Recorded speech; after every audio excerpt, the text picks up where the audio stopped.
வணக்கம். எங்க வீடியோ கமெண்ட்ஸ்ல நீங்க நிறைய பேர் சில குறிப்பிட்ட பங்குகளை பத்தி ஆழமா அனலைஸ் பண்ண சொல்லி கேட்டிருந்தீங்க. இன்னைக்கு நீங்க கேட்ட ஒரு 8 நிறுவனங்களை எடுத்து வச்சிருக்கோம். அதோட நிதிநிலை, அவங்களோட லேட்டஸ்ட் கான்ஃபரன்ஸ் கால்ல என்ன பேசுனாங்க, சந்தை எப்படி பாக்குதுன்னு எல்லாத்தையும் அலச போறோம். எங்களுடைய இந்த முயற்சிக்கு ஆதரவு தெரிவிக்க இந்த வீடியோவை லைக் செய்து சேனலை சப்ஸ்கிரைப் பண்ணுங்க. அது எங்களுக்கு ஒரு பெரிய ஊக்கமா இருக்கும். முதல்ல நல்ல வாய்ப்புகளா தெரியுற சில பங்குகள்ல இருந்து ஆரம்பிக்கலாமா? ஆரம்பிக்கலாம். இந்த லிஸ்ட்ல முதல்ல இருக்கிறது கேட்வே டிஸ்ட்ரிபார்க்ஸ், ஒரு லாஜிஸ்டிக்ஸ் நிறுவனம். சரிதானே? ஆமா, இது ஒரு மல்டி மாடல் லாஜிஸ்டிக்ஸ் நிறுவனம். அதாவது ரயில், ரோடு வழியா சரக்கு அனுப்புறது, கண்டெய்னர் சர்வீஸ்னு பல விஷயங்கள் பண்றாங்க. ஓகே. கடந்த ஒரு வாரத்துல ஒரு 3.35% வளர்ச்சி இருக்கு. ஆனா இங்க சுவாரஸ்யமான விஷயம் அது இல்ல. அப்போ எது? அதோட மதிப்பீடு தான், வேல்யூவேஷன். வேல்யூவேஷன்னா அத கொஞ்சம் சிம்பிளா சொல்ல முடியுமா? கண்டிப்பா. ஒரு கம்பெனி சம்பாதிக்கிற ஒவ்வொரு ரூபாய்க்கும் நம்ம எவ்வளவு விலை கொடுக்க தயாரா இருக்கோம்னு காட்டுறது தான் PE ரேஷியோ.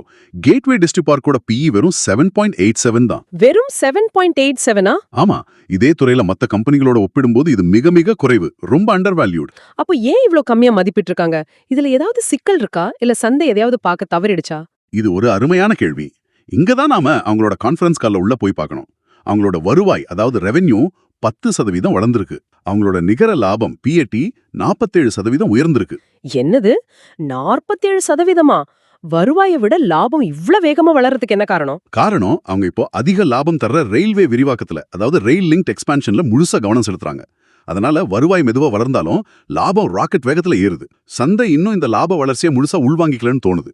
அதோட 3.29% டிவிடெண்ட் வேற கொடுக்கறாங்க. குறைஞ்ச விலை, நல்ல லாப வளர்ச்சி, டிவிடெண்டும் இருக்கு. அதனாலதான் இது ஒரு ஸ்ட்ராங் பை பரிந்துரையா பார்க்கப்படுது.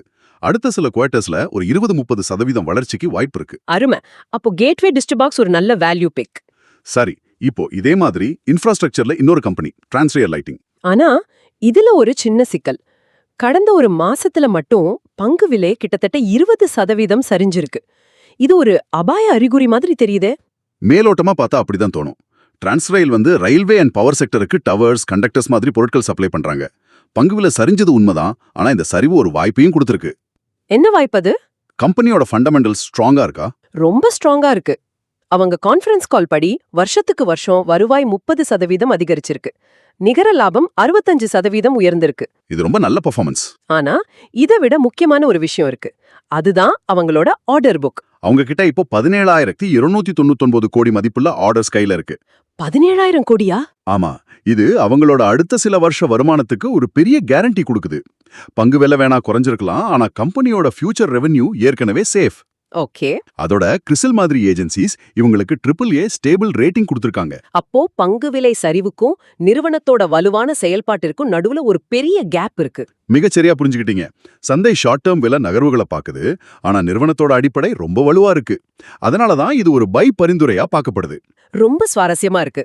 சரி, இன்ஃப்ராஸ்ட்ரக்சர்ல இருந்து இப்போ நம்ம எல்லாருக்கும் தெரிஞ்ச ஒரு பிராண்ட் பத்தி பேசுவோம். அதானி வில்மா. ஆமா, ஃபார்ச்சூன் ஆயில். ஃபார்ச்சூன் பிராண்ட் மூலமா எல்லாருக்கும் தெரிஞ்ச பேரு. ஆனா இந்த பங்கு கதை கொஞ்சம் சிக்கலா இருக்குமே. ஆமா, கொஞ்சம் சிக்கலானதுதான். கடந்த ஒரு மாசத்துல 9.36% சரிஞ்சிருக்கு. PE ரேஷியோ 30க்கு மேல இருக்கு. இது கேட்வே மாதிரி மலிவாரம் இல்ல. ஒரு நிமிஷம். பங்கு விலை குறைஞ்சிருக்கு, அதே சமயம் அதானி குழுமமே அவங்களோட 7% பங்குகளை சமீபத்துல வித்தாங்களே. ப்ரொமோட்டர்ஸே பங்குகளை மிக்கிறாங்கன்னா நாம ஏன் வாங்கணும்? இது ஒரு பெரிய ரெட் சிக்னல் மாதிரி தெரியுதே. மிக முக்கியமான சரியான கேள்வி. ப்ரொமோட்டர் விற்பனை நடந்தா நாம ரொம்ப கவனிக்கணும். ஆனா அதுக்கு பின்னாடி இருக்கிற காரணத்தையும் பார்க்கணும்.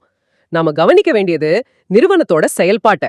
அவங்க கான்ஃபரன்ஸ் கால்ல வருவாய் எதிர்பார்த்ததை விட அதிகமா இருந்ததா சொல்லிருக்காங்க. ஓகே. அதோட விற்பனை வளர்ச்சி, அதாவது வால்யூம் growth 15% இருக்கும்னு கைடன்ஸ் கொடுத்திருக்காங்க. விற்பனை வளர்ச்சி நல்லா இருக்கு, ஆனா போட்ட காசுக்கு எவ்வளவு ரிட்டர்ன் எடுக்கறாங்கன்னு முக்கியம் இல்லையா? கண்டிப்பா. அதுக்கு தான் நம்ம ROCE, அதாவது ரிட்டர்ன் ஆன் கேபிட்டல் எம்ப்ளாய்டு பாக்குறோம். அது 20.9% இருக்கு. ஒரு FMCG கம்பெனிக்கு இது ரொம்ப ஆரோக்கியமான நம்பர். ப்ரொமோட்டர் விற்பனை, பங்கு விலை சரிவு மாதிரி ஷார்ட் டேர்ம் நெகட்டிவ் நியூஸால கம்பெனியோட ஸ்ட்ராங்கான ஃபண்டமெண்டல்ஸ் மறக்கப்பட்டிருக்கு. அதனால இது ஒரு பை பரிந்துரை. சரி, இப்போ சில பங்குகளை பார்க்கலாம். இதுல வளர்ச்சி வாய்ப்புகள் இருந்தாலும் சில ரிஸ்குகளும் இருக்கு. முதல்ல பிராஞ்ச் இண்டஸ்ட்ரீஸ் எத்தனால் கதை. ஆமா, பிராஞ்ச் இண்டஸ்ட்ரீஸ் ஒரு சுவாரஸ்யமான கதை. கவர்மெண்டோட எத்தனால் பாலிசியால இந்த ஸ்டாக் சில வருஷம் முன்னாடி எங்கேயோ போச்சு. ஆனா இந்த வருஷம் மட்டும் 61.66% சரிஞ்சிருக்கு. இது ஒரு மிகப்பெரிய வீழ்ச்சி. 61% வீழ்ச்சியா? நிகர லாபம் 69% குறைஞ்சிருக்குமோ இருக்கு. என்ன ஆச்சு? நீங்க சரியா கணிச்சிங்க. அவங்க கான்ஃபரன்ஸ் கால்ல சில பெரிய ப்ராஜெக்ட்ஸ் தாமதமாகுதுன்னு ஒத்துக்கிட்டாங்க. அதனால நிகர லாபம் 69% குறைஞ்சிருக்கு. FY26 கூட கொஞ்சம் வீக்கா தான் இருக்குன்னு சொல்லிட்டாங்க. எல்லாமே நெகட்டிவா இருக்கு. அப்புறம் எப்படி இதுல ஒரு வாய்ப்பு இருக்க முடியும்? வாய்ப்பு நிகழ்காலத்துல இல்ல, எதிர்காலத்துல இருக்கு.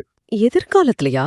ஆமா, FY27க்கு அப்புறம் கிரீன் ஹைட்ரஜன், புது எத்தனால் ப்ராஜெக்ட்ஸ் எல்லாம் செயல்பாட்டுக்கு வரும்போது கம்பெனி ஒரு வலுவான வளர்ச்சி பாதைக்கு திரும்பும்னு மேனேஜ்மெண்ட் நம்புது. இது ஒரு தீமேட்டிக் பிளே. ஓகே, ஒரு எதிர்கால தீம் மேல முதலீடு செய்யறது. சரிதான். அதனால தான் இது கவனத்துடன் வாங்கலாம், அதாவது பை வித் காஷன் கேட்டகரியில வருது. ஷார்ட் டேர்ம்ல கரடியோட பிடியில இருந்தாலும் லாங் டேர்முக்கு இது ஒரு முக்கியமான ஸ்டாக்கா இருக்கலாம். பொறுமை ரொம்ப முக்கியம். சரி, அடுத்து டானிஷ் பவர். இது ஒரு எஸ்எம்இ பங்கு இல்லையா? எஸ்எம்இ பங்குகள்னாலே ரிஸ்க் அதிகமாச்சே. முற்றிலும். டானிஷ் பவர் ரினியூவபிள்ஸ் துறைக்கு தேவையான எலக்ட்ரிக்கல் உபகரணங்கள் தயாரிக்கிறாங்க. கடந்த ஒரு மாசத்துல 22% சரிஞ்சிருக்கு. ஆனா அவங்களோட வளர்ச்சி கணிப்புகள் ரொம்ப ஆச்சரியமா இருக்கு. FY27 வரைக்கும் வருடாந்திர வருவாய் வளர்ச்சி, அதாவது ரெவென்யூ CAGR 30-40% இருக்கும்னு சொல்லியிருக்காங்க.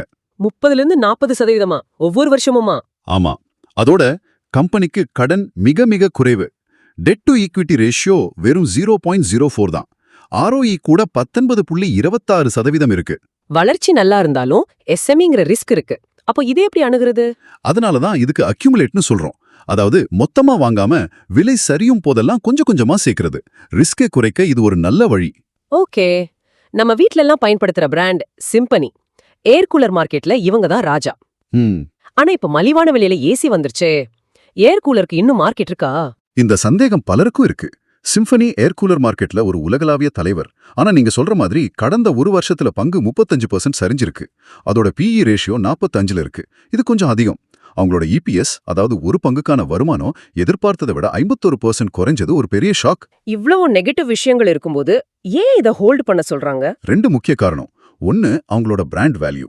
இன்னைக்கும் பல இடங்கள்ல சிம்பனி ஒரு நம்பகமான சாய்ஸ். 2வது, அவங்களோட ஏற்றுமதி. சிம்பனியோட மொத்த வருவாயில 40% வெளிநாடுகள்ல இருந்து வருது. அது மட்டும் இல்லாம அவங்களோட ROE, அதாவது ரிட்டர்ன் ஆன் ஈக்விட்டி 27.94% இருக்கு. இது ரொம்ப வலுவான ஒரு நம்பர். அப்போ இப்போதைக்கு தடுமாறினாலும் கம்பெனியோட அடிப்படை நிதி ஆரோக்கியம் இன்னும் வலுவா இருக்குன்னு சொல்றீங்க? சரிதான். அதனால ஏற்கனவே வச்சிருக்கிறவங்க ஹோல்ட் பண்ணலாம், புதுசா வாங்குறவங்க கொஞ்சம் கவனமா இருக்கலாம். சரி, இப்ப நாம பார்க்க போற பங்குகள் நிலையானவை. ஆனா உடனடி வளர்ச்சிக்கு பதிலா கொஞ்சம் பொறுமை தேவைப்படலாம். முதல்ல RCF, Rashtriya chemicals and fertilisers, ஒரு பொதுத்துறை நிறுவனம். ஆமா, RCF ஒரு PSU, உரம், ரசாயனங்கள் தயாரிக்கிறாங்க. 75% அரசின் கையில இருக்கு. கடந்த ஒரு வருஷத்துல 21.83% சரிஞ்சிருக்கு. PSUனாலே வளர்ச்சி மெதுவா இருக்கும்னு ஒரு கருத்து இருக்கே. இவங்களோட எதிர்கால திட்டம் என்ன? உண்மைதான். ஆனா சில சமயம் இவங்களும் ஆச்சரியப்படுத்துவாங்க. அவங்க கான்ஃபரன்ஸ் கால்ல EPS 59% அதிகரிச்சிருக்குன்னு சொல்லியிருக்காங்க. இது ஒரு நல்ல செய்தி. ஆனா இதுல ஒரு பெரிய ரிஸ்க் இருக்கு. மூலப்பொருட்களோட விலை ஏறி இறங்குறது இவங்க லாபத்தை ரொம்ப பாதிக்கும். ஆக நிலையான நிறுவனம், ஆனா வளர்ச்சி கணிக்க முடியாததா இருக்கு. கரெக்ட். அதனாலதான் இது நியூட்ரல் ஹோல்ட். பெரிய ஏற்றத்துக்கும் வாய்ப்பு கம்மி, பெரிய இறக்கத்துக்கும் வாய்ப்பு கம்மி. கிரீன் எனர்ஜி மேல இவ்வளவு கவனம் இருக்கும்போது தர்மாக்ஸ் நல்லா பண்ணணுமே. நீண்டகால நோக்குல உங்க கருத்து சரிதான். ஆனா நம்ம முதலீடு பண்றது நிகழ்காலத்துல. இப்போதைய நிலைமை கொஞ்சம் கவலையா இருக்கு. பெரிய பிரச்சனை அதோட மதிப்பீடு. PE 57க்கு மேல இருக்கு. 57 PEயா? இது பிராஜ் இண்டஸ்ட்ரீஸை விட அதிகம். இவ்வளவு அதிக மதிப்பீட்டுல இருக்கும்போது லாபம் குறைஞ்சா? மிகச்சரியா சொன்னீங்க. விலை கடுமையா சரியும். அதுதான் நடந்துகிட்டு இருக்கு. வருவாய் 5% குறைஞ்சிருக்கு. நிகர லாபம் 40% குறைஞ்சிருக்கு. ஏதாவது நல்ல செய்தி இருக்கா? ஒரே ஒரு நல்ல செய்தி. அவங்களோட ஆர்டர் பேக்லாக் 6% அதிகரிச்சிருக்கு. இது எதிர்காலத்துக்கான ஒரு சின்ன நம்பிக்கை. அப்போ தர்மாக்ஸ் கதை ஒரு பிரகாசமான எதிர்காலத்துக்கும் ரொம்ப காஸ்ட்லியான நிகழ்காலத்துக்கும் நடுவுல நடக்கிற ஒரு போராட்டம். அருமையா தொகுத்தீங்க. அதனாலதான் இப்போதைக்கு இது நியூட்ரல். லாபம் மறுபடியும் வளர்ச்சி பாதைக்கு திரும்புற வரைக்கும் காத்திருக்கிறது நல்லது. நாம இன்னைக்கு 8 பங்குகளை பற்றி விரிவா பார்த்தோம். உடனடி வாய்ப்புகள், நீண்டகால நோக்கு, காத்திருக்க வேண்டிய பங்குகள்னு பல வகையில பார்த்தோம். இந்த ஆய்வு உங்களுக்கு பயனுள்ளதா இருந்திருக்கும்னு நம்புறோம். சொல்லுங்க கமெண்ட்ஸ்ல அடுத்ததா எந்த ஸ்டாக் அனலைஸ் பண்ணலாம். இந்த வீடியோவை பார்த்ததற்கு மிக்க நன்றி. இந்த ஆய்வு குறித்த உங்க கருத்துக்களை கமெண்ட்ஸ்ல பகிர்ந்துக்கோங்க. முக்கியமான ஒரு விஷயம், இது கல்வி நோக்கங்களுக்காக மட்டுமே. எந்த முதலீட்டு முடிவை எடுப்பதற்கு முன் உங்களுடைய நிதி ஆலோசகரிடம் ஆலோசனை பெறுவது அவசியம். கண்டிப்பா. மீண்டும் அடுத்த ஆய்வில் சந்திப்போம். நன்றி. நன்றி.